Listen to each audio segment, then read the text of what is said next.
Bonjour à tous, bienvenue sur ma chaîne pour cette seconde vidéo. Aujourd'hui, on va préparer une terrine de foie de sanglier. Donc pour ça, il nous faut un foie de sanglier. J'ai aussi le cœur et les rognons. Il nous faut de la gorge de porc et de la poitrine. Donc temps pour temps. Donc 1 kg de foie, d'abat, foie, cœur, rognon, 1 kg de porc. 50-50, poitrine et gorge. Donc il nous faut également des échalotes. Donc là j'en ai, ouais, c'est des petites, hein. C'est pas des très grosses, donc j'en ai une dizaine, 10-12. Il va nous falloir un œuf au kilo. Là j'ai 3 œufs, parce que j'ai à peu près 2 kg 3 en tout. Ouais, même un peu plus. 2 kg 5. 2 kg 5 en tout, donc 3 œufs ça va être bien. Il nous faut du sel, donc 15 grammes par kilo, et du poivre, 3 grammes au kilo. Et je rajoute aussi de la poudre de céleri. Tac. La poudre de céleri que je rajoute, c'est de la poudre de céleri vivace que je fais déshydrater et que je moue ensuite pour pouvoir le mettre dans des préparations. Donc eh ben, je prépare tout ça et on attaque la suite de la vidéo. Voilà, donc j'ai découpé ma poitrine et ma gorge en bandes, le foie, le cœur et les rognons aussi. Les rognons, j'ai aussi enlevé l'intérieur, le blanc qu'il y a à l'intérieur, puisque sinon ça donne un goût d'urine. Là, c'est du foie de sanglier. C'est des abats de sanglier. Ça peut très bien être fait avec du foie d'agneau, avec du foie de porc, etc. Donc là-dessus, il n'y a pas de problème concernant le type de foie utilisé, même avec des foies de volaille, hein. Vous pouvez faire une terrine de foie de volaille sans problème. Je branche mon hachoir et c'est parti. Donc je suis sur une grille de 8.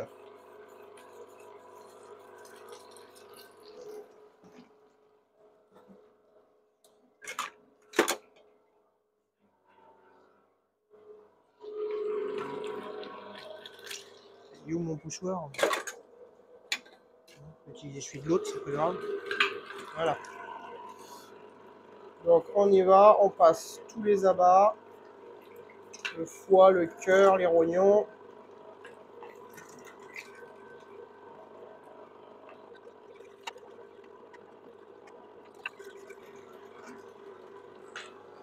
Ensuite, je passe mes échalotes. Et puis après, je mets la poitrine et la gorge.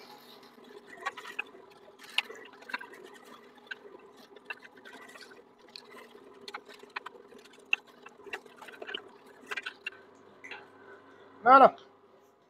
Donc, toute ma viande est hachée. Tac. On récupère le tout. Et voilà, je me lave les mains.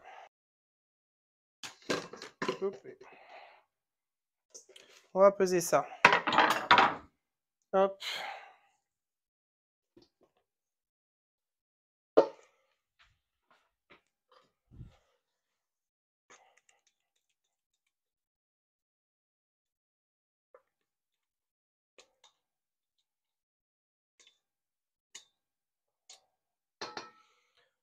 Deux kg 2, pile poil.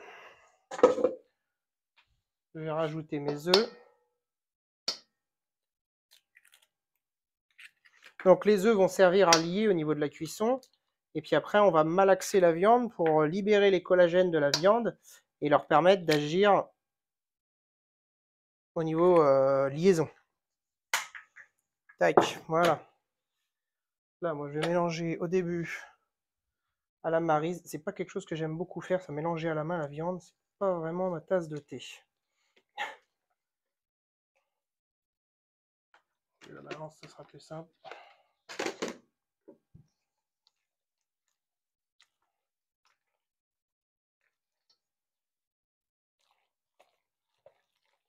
Ou alors, vous pouvez le mélanger au robot aussi, hein. Je sais qu'il y a des bouchers qui utilisent un pétrin aussi, un pétrin à pain. Ça permet de pétrir un peu, de mélanger correctement.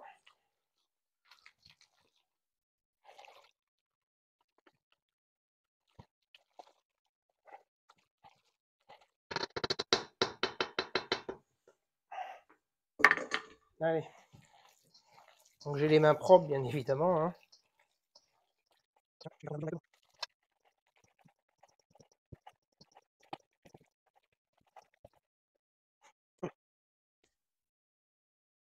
Ah, j'ai horreur de ça. Mais bon, faut bien mettre les mains à la pâte, comme on dit. Bon, la petite balance de précision. Tac. Donc 2,2 kg, ça fait 33 grammes de sel et 7 grammes de poivre.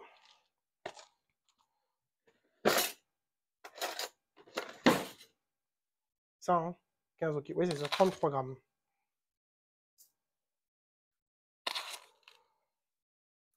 Je vais enlever, ah non. 16, 2.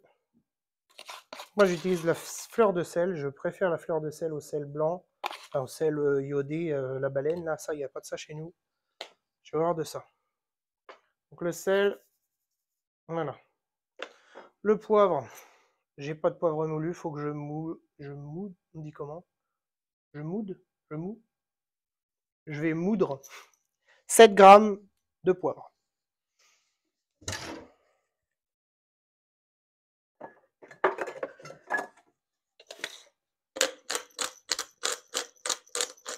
C'est pas prêt. Hein.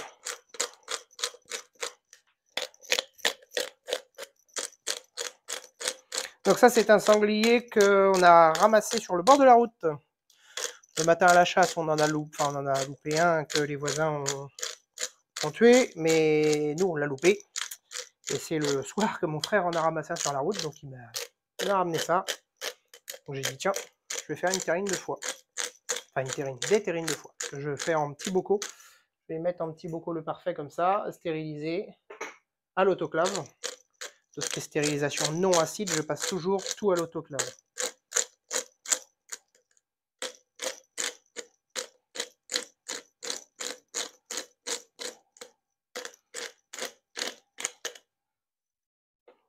Il y a combien là? 1,5 grammes.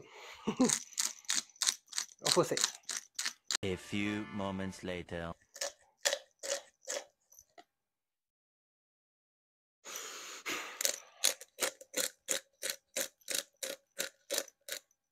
One eternity later.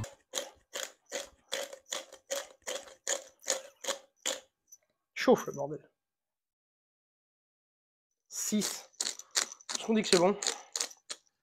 On va dire que c'est bon. Hein. Allez, c'est bon. 6,1. C'est bon. De toute façon, le poivre. Bon, les filles, elles aiment pas trop ça. Il en faut un peu, mais pas exagéré. Ouais, je vais mettre une demi. C'est des petites cuillères à café en plus. Hein. Je vais mettre une demi-cuillère à café de céleri en poudre. Hop. Et c'est reparti, on remélange.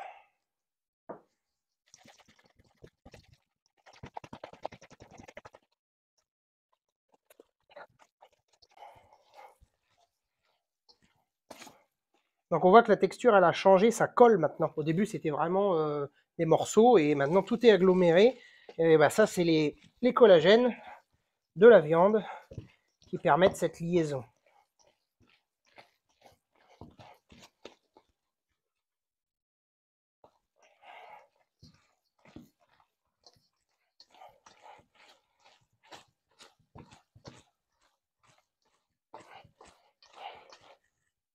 Le même principe que les gluten en fait. Hein.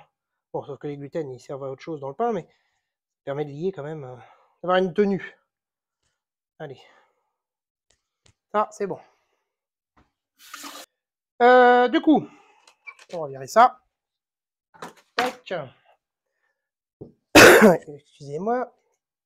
On va prendre les petites terrines et on va les garnir. Vous pouvez rajouter aussi un demi-verre d'alcool, cognac, armagnac, ce que vous préférez.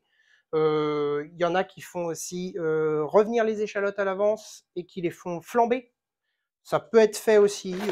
Bon, moi j'ai pris la simplicité. En plus, j'ai ma femme qui n'aime pas trop les pâtés avec de l'alcool, donc j'en mets pas. J'en mets pas. Je sais qu'il y en a qui préfèrent, mais là, question de goût par rapport à ma femme, je n'en mets pas. Donc on garnit les terrines à la hauteur réglementaire, on va dire, par rapport à la stérilisation pour pas que ça déborde. Si ça veut bien y aller. Voilà. Bon, bah, je remplis tout ça et puis je vous reprends tout à l'heure. Donc j'ai fini de remplir mes bocaux, mes petites terrines. Ce que je vais faire, c'est qu'avec du sopalin, je vais venir essuyer la partie couvercle, si jamais il restait un petit bout de joint collé ou autre, et l'assise du couvercle ici, le haut du bocal.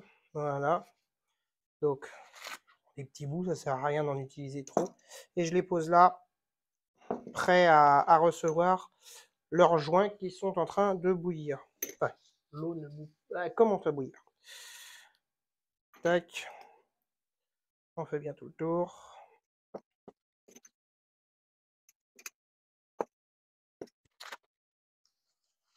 Ah, parce que j'ai fait ça comme un cochon, donc j'en ai mis partout sur le bord, forcément.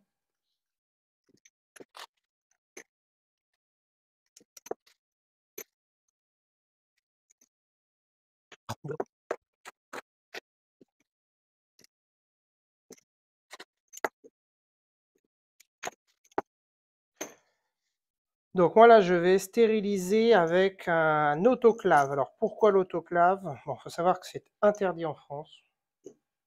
Réglementation de merde, excusez-moi du terme.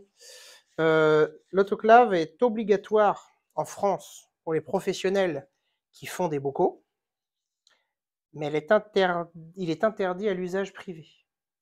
Question de pression, soi-disant d'être trop con pour savoir s'en servir, ça doit être à peu près ça. Un autoclave professionnel est vérifié tous les ans pour voir si le manomètre fonctionne bien, etc. Là, les nôtres, bon, il faudrait le faire dans l'idéal, ce serait mieux, ça permettrait de s'assurer que la pression indiquée est la bonne. Ah oui, le joint il se met sur le bocal sur celui-là. Ah oui, d'accord.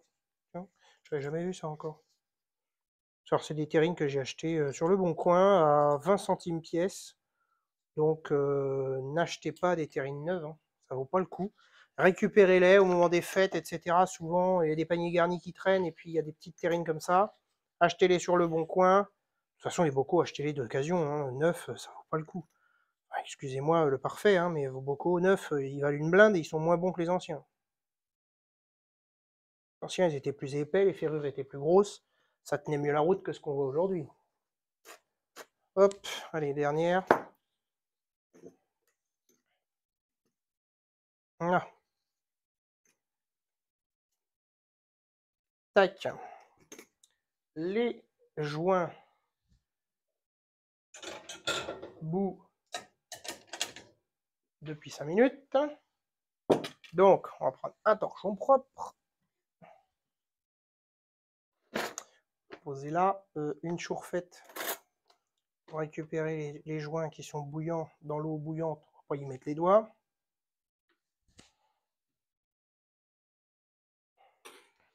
Tac, on essuie le joint. Voilà. Et on vient le positionner de façon à avoir l'oreillette qui sert à l'ouvrir, celle-là, sur le côté. On ne le met pas côté charnière ni côté fermeture.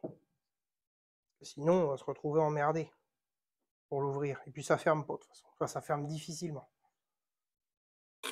Et c'est parti, je fais tous mes bocaux.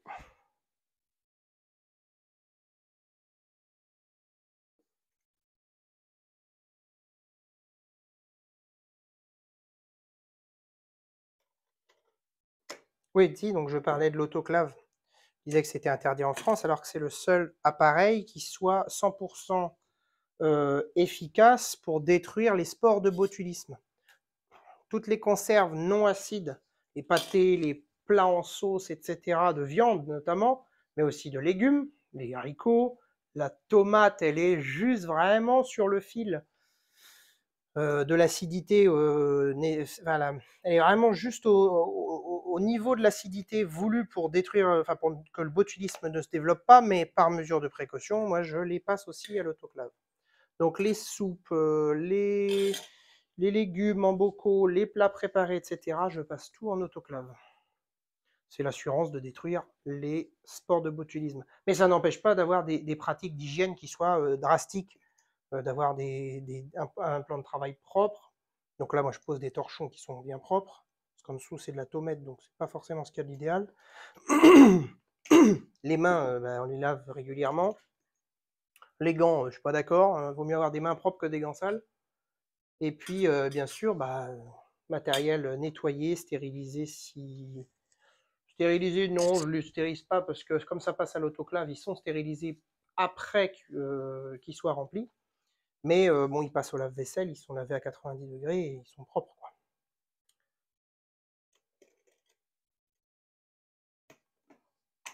Tac. Donc les personnes qui stérilisent, alors stérilisent avec des guillemets du coup, puisque c'est pas de la stérilisation, c'est de la pasteurisation, qui stérilisent avec une marmite d'eau bouillante pendant 1h30, 2 heures, 3 heures selon les préparations, ce n'est pas 100% safe, c'est pas 100% sécuritaire. Il y a peu de cas de botulisme en France, je crois que c'est moins de 10 par an, ça doit être 4 ou 5 foyers, il y a moins de 10 personnes atteintes, mais quand même, c'est toujours trop, sachant que le botulisme est mortel, hein. Si c'est pas pris à temps, et même pris à temps, ça laisse des répercussions, ça peut laisser des séquelles, hein. Donc moi je rigole pas trop avec ça, j'ai préféré investir dans un autoclave que j'ai fait venir des États-Unis. En même temps, on n'a pas le choix parce que nos dirigeants français ont interdit l'utilisation de l'autoclave, donc on n'en trouve pas à la vente en France. La loi française, la loi française. Et puis les autoclaves professionnels qui sont vendus en commerce, à moins d'avoir 3000 € à dépenser. Alors celui-là, c'est celui où on met le joint. Ah oui, mais c'est un joint plus grand là-dessus.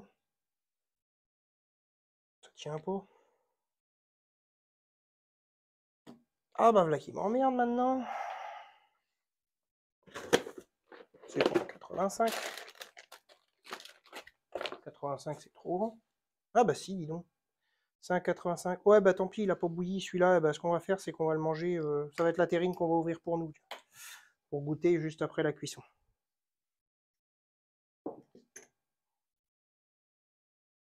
Ça c'est des joints de 70.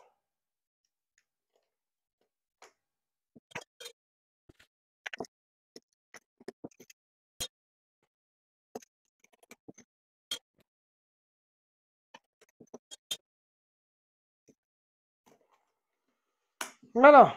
Bon, je remplis mon autoclave, je mets de l'eau, je mets mes bocaux en autoclave et puis je vais faire une petite photo de l'autoclave rempli. Et puis je vous reprends une fois que c'est cuit et que c'est sorti de l'autoclave. Voilà.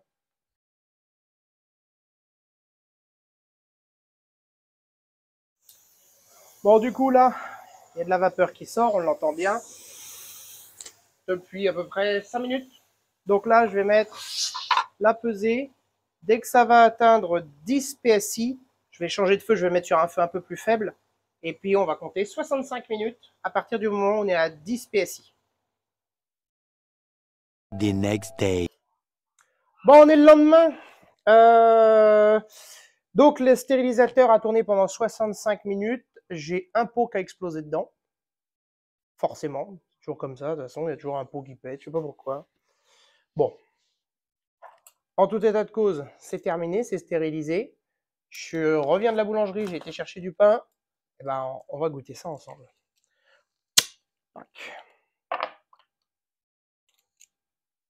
Ouf, ça sent bon. Alors, petit bout de baguette.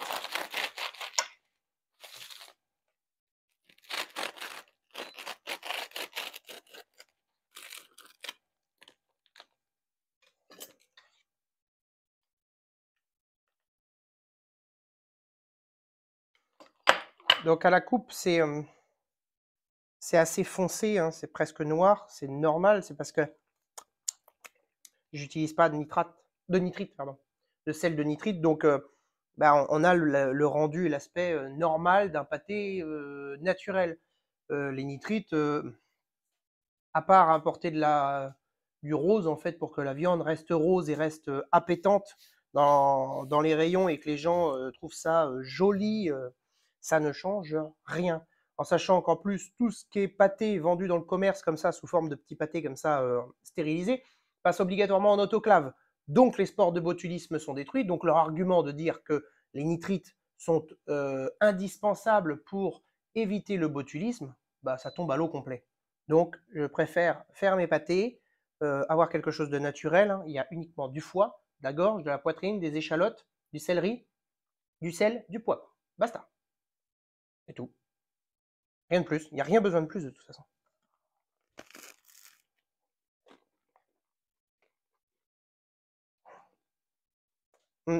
Faites pas ça, c'est trop bon. Oh, oh ma vache. Oh la vache. Ça c'est bon.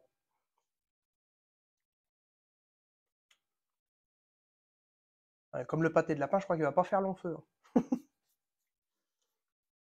Donc là, c'était un sanglier qu'on a trouvé sur la route, qui venait juste d'être tué par une voiture, que mon frère m'a ramené. Vous pouvez très bien utiliser le foie d'un sanglier de chasse. Vous pouvez très bien utiliser du foie d'agneau, du foie de veau, du foie de porc, du foie de volaille, etc. Et refaire exactement la même recette. Oh la vache, c'est bon.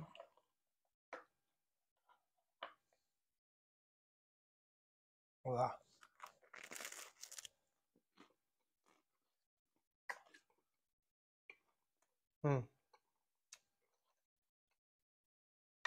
Ah ouais, c'est super bon.